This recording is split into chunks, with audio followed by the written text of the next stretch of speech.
Wetweyongerayo nga waliwo okutya n'obunkenke okwetooloola eggwanga n'ensi yonna olw'obutujju ku ssettendekero e Makerere. Ekitongole ekirwanyisa obutujju mu ggwanga ekya Anti-Terrorism Police kibadde kigezesa era nga kiyigiriza abantu engeri gye bayinza okweyisaamu singa wabeera wasobola okuleetawo obutali butebenkevu mu kitundu. Hairat Nakaweesa katuwe eggulire lino mu bujjuvu. Poliisi erwanyisa obutujju mu ggwanga etegeezezza nti bannayuganda tebanatuukana na mutindo ogwetaagisa ogw'ensi yonna singa wabaddewo okuwonya obulamu naddala mu mbeera ey'obutujju.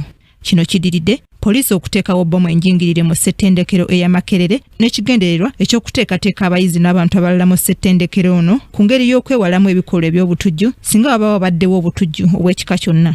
Okusinziira kwa kulembeddemu okegezaamu kuno, Afande Frederick Higwiri ategeezezza nti abantu babadde mu kizimbe kino kibatwalidde eddakiika 20 okusobola okwamuka ekizimbe kino so nga ate kibadde kibasuubirwa okukolebwa mu ddakiika 5 zokka.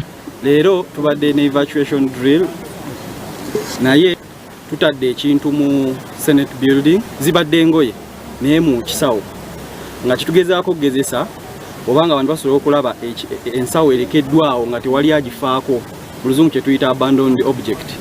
Tusomesa abantu bulijjo tuyinza lwanyisa butujju. Bo bayinza otuyamba olwanyisa obutujju. Kubanga balaba ekintu ng'ekyo oba ng'ensawo oba flaska oba ekintu kyonna kyonna ekiteereddwawo nga tekifiirwako. Batukubira amasimu nabo beekolemu omulimu.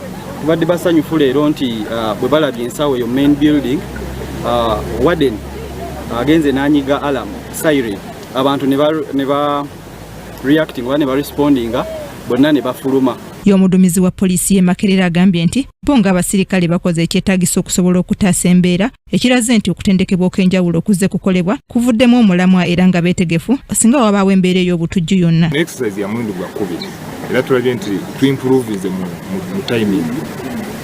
Abasirikale baffe babadde tebamanyi ku exercise eno nga nange njagala kugezesa okulaba nti abasirikale banarespondinga batya mu banatwala bbanga ki.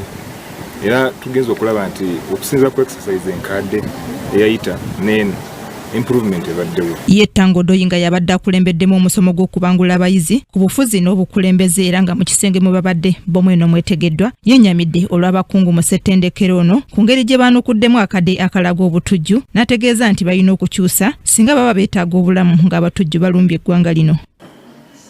Response y'abastaafu ya Makerere tebadde nnungi. Bo babadde bali silo nnyo lwakuba balinayo simu bayagala office yaabwe. Office is not life. Life here is more precious. Hairat Nakaweesa, Sarah Basirika, Kingdom TV, amalindirire.